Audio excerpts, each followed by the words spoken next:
اعوذ باللہ من الشیطان الرجیم، بسم اللہ الرحمن الرحیم۔ یوٹیوب کے ناظرین اکرام، السلام علیکم۔ محترم ناظرین، ہم اپنی آج کی ویڈیو میں نور الدین زنگی کا ایک عجیب واقعہ آپ کے سامنے بیان کریں گے۔ نور الدین زنگی مسلم دنیا کے عظیم ترین فاتح اور مثالی حکمران تھے۔ آپ کا پورا نام المالک العادل نور الدین ابو القاسم محمد ابن حماد الدین زنگی تھا اور آپ بہت ہی نیک اور عبادت گزار شخص تھے۔ نور الدین زنگی 1118 میں پیدا ہوئے، جبکہ آپ کا انتقال 15 مئی 1174 کو 56 برس کی عمر میں ہوا۔ آپ کے والد کا نام حماد الدین زنگی تھا، جو خود بھی ایک عظیم مسلم حکمران تھے۔ ان کی وفات کے بعد ان کے بڑے بیٹے سیف الدین غازی اور چھوٹے بیٹے نور الدین زنگی کے درمیان سلطنت کا بٹوارا ہو گیا۔ لہٰذا نور الدین زنگی کے حصے میں حلب کی سلطنت اور سیف الدین غازی کو موصل کی حکمرانی دے دی گئی۔ ان دو سلطنتوں کے درمیان بارڈر گیر الغفور نامی دریا تھا۔ نور الدین نے اپنی قائدانہ صلاحیتوں اور جنگی حکمتی عملوں کے ذریعے حکمران بننے کے کچھ ہی عرصہ بعد آس پاس کی موجود ساری ریاستوں کو شکست دے کر ان پر قبضہ کر لیا۔ اس کے علاوہ انہوں نے ملک شام اور ایران کے پاس موجود مسلمان ریاستوں کا اتحاد بھی قائم کیا اور روس صلیبی دشمنوں کے خلاف جنگ کا آغاز کر دیا۔ 1147 میں محی الدین کے ساتھ بھی اتحاد کے لیے معاہدہ کیا گیا، جس کے مطابق نور الدین زنگی نے محی الدین کی بیٹی عصمت الدین خاتون سے شادی کر لی۔ آپ نے اپنے دور حیات میں بے شمار جنگیں عیسائیوں سے لڑی۔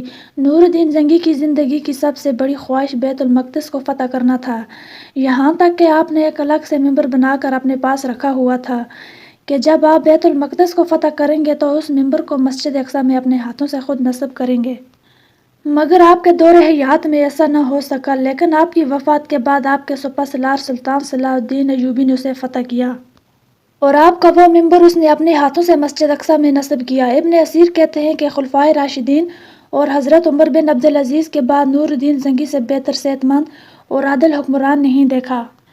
یہاں تک کہ ایک مرتبہ آپ کی اہلیہ نے تنگی کی شکایت کی تو آپ نے اپنی 3 دکانیں، جن کی سالانہ آمدنی 20 دینار تھی، ان کو خرچ کے لیے دے دی، جو آپ کی بیوی نے اسے کم سمجھا۔ تو آپ نے جواب دیا، اس کے علاوہ میرے پاس کچھ بھی نہیں ہے، یہ جو کچھ میرے پاس تم دیکھتی ہو یہ سب مسلمانوں کی امانت ہے۔ نور الدین زنگی وہ عظیم ترین انسان تھے جنہیں نبی اکرم صلی اللہ علیہ وسلم کی 3 مرتبہ خواب میں زیارت ہوئی۔ واقعہ کچھ یوں ہے کہ ایک دن نور الدین زنگی تہجد کی نماز پڑھ کر سو گئے اور خواب میں انہیں نبی اکرم صلی اللہ علیہ وسلم کی زیارت نصیب ہوئی۔ آپ صلی اللہ علیہ وسلم کے علاوہ سلطان کو خواب میں 2 اور چہرے بھی دکھائی دیے، جو کہ 2 عمر رسیدہ افراد تھے جنہوں نے اسلامی لباس پہنا ہوا تھا اور چہرے پر داڑھیاں بھی تھیں، مگر ان کی شکلیں پر نور ہونے کے بجائے مکروہ دکھائی دے رہی تھی۔ اسی دوران سرور کائنات صلی اللہ علیہ وسلم نے ان دونوں کی طرف اشارہ کر کے فرمایا کہ ان کے شر سے ہماری حفاظت کا انتظام کرو۔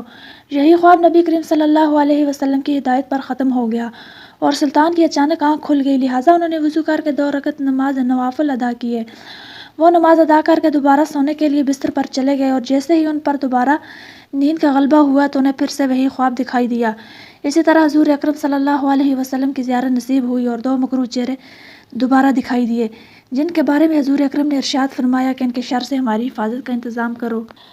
سلطان بے چینی میں دوبارہ بیدار ہو گئے اور خواب کا منظر ان کی آنکھوں کے سامنے گردش کرنے لگا۔ نور الدین زنگی نے دوبارہ وضو کر کے نوافل ادا کیے، تیسری مرتبہ سونے کے لیے لیٹے۔ اس بار بھی آپ کو تیسری مرتبہ نبی کریم صلی اللہ علیہ وسلم کی زیارت نصیب ہوئی اور وہی خواب دوبارہ نظر آیا۔ سلطان اچانک بیدار ہو گئے اور شدید الجھن اور بے چینی میں مبتلا ہو گئے اور اپنی نم آنکھوں سے بولے کہ میرے ہوتے ہوئے میرے آقا نبی اکرم صلی اللہ علیہ وسلم کو کون پریشان کر رہا ہے۔ جب سلطان کو کچھ سمجھ نہ آیا تو انہوں نے اپنے مشیر خاص جمال الدین اسقفانی کو طلب فرمایا۔ نور الدین زنگی نے تمام خواب بیان کیے۔ انہوں نے تمام خواب سننے کے بعد فرمایا کہ لگتا ہے کہ مدینے میں کوئی اہم واقعہ پیش آنے والا ہے، لہٰذا آپ کو اپنا خواب پوشیدہ رکھنا چاہیے اور فوراً مدینے کے لیے روانہ ہو جانا چاہیے۔ نور الدین زنگی کو اقرار کا ہاتھ تھا۔ انہوں نے صبح کا سورج طلوع ہوتے ہی 20 افراد کے ہمراہ مدینے کے لیے روانہ ہو گئے۔ یہ تمام افراد تیز ترین گھوڑوں پر سوار تھے۔ مدینہ کا فاصلہ نہایت طویل تھا، جو کہ تقریباً 20 سے 25 دن بنتا تھا، لیکن سلطان نے بنا رکے تیز رفتاری سے سفر کر کے 16 دن میں طے کیا، مگر اس دوران آپ کی نظر میں خواب کے مناظر ایک لمحے کے لیے بھی ظاہر نہ ہوئے۔ مدینہ پہنچ کر حاکم نے مدینے میں سلطان کا اقبال کیا۔ سلطان نے اپنے آنے کا مقصد ان سے بیان کیا۔ جواب میں آ کر مدینہ نے یقین دلوایا اگر وہ 2 بوڑھے یہاں موجود ہوئے تو ہم انہیں ڈھونڈ نکالیں گے، لہٰذا حاکم نے مدینہ کے مشرق پر مدینہ کہ لوگوں کے لیے ایک بڑی دعوت کا انتظام کیا گیا، جس میں مدینے کے ہر عام اور خاص شخص کے لیے دعوت دی گئی۔ جب مدینے کے تمام لوگ دعوت پر پہنچے تو سلطان نے ہر شخص کو دعوت کے بعد ہدیہ دیا اور غور سے دیکھا، مگر ان میں سے کوئی بھی وہ 2 بوڑھے نہیں تھے جو خواب میں حضور اکرم صلی اللہ علیہ وسلم نے دکھائے تھے۔ لہٰذا ان دونوں بوڑھوں کو فوراً گرفتار کر لیا گیا اور انہوں نے بتایا کہ وہ عیسائیوں کے بھیجے ہوئے جاسوس ہیں، جنہیں روضہ رسول تک سرنگ کھود کے حضور اکرم صلی اللہ علیہ وسلم کے جسم مبارک کو چرانے کے لیے بھیجا گیا تھا۔ وہ رات بھر سرنگ کھودتے تھے اور مٹی چمڑے کے تھیلے میں ڈال کر قبرستان پھینک آتے تھے، اور اسی لیے انہوں نے روضہ رسول کے قریب رہائش اختیار کی تھی کہ وہ سرنگ کھودتے کھودتے حضرت عمر فاروق رضی اللہ تعالیٰ عنہ کی قبر مبارک تک پہنچ چکے تھے۔ سلطان نے ان دونوں مردودوں کا موقع پر ہی سر قلم کروا دیا، جبکہ اس واقعے کے بعد سلطان زارو قطار روتے رہے اور شکر ادا کرتے رہے کہ اللہ پاک نے پوری دنیا میں روضہ رسول صلی اللہ علیہ وسلم کی حفاظت کے لیے مجھ ناچیز کو چنا، جبکہ وہ اس قابل نہ تھے۔ سلطان نے روضہ رسول کے گرد گہری خندق کھدوا کر اس میں پگھلا ہوا سیسا بھر دیا تاکہ اس کے بعد کوئی بھی بدبخت ایسی گستاخی نہ کر سکے۔ تو ناظرین گرامی، یہ تھی ہماری آج کی ویڈیو۔ اگر پسند آئی ہو تو لائک کریں اور چینل کو سبسکرائب کریں۔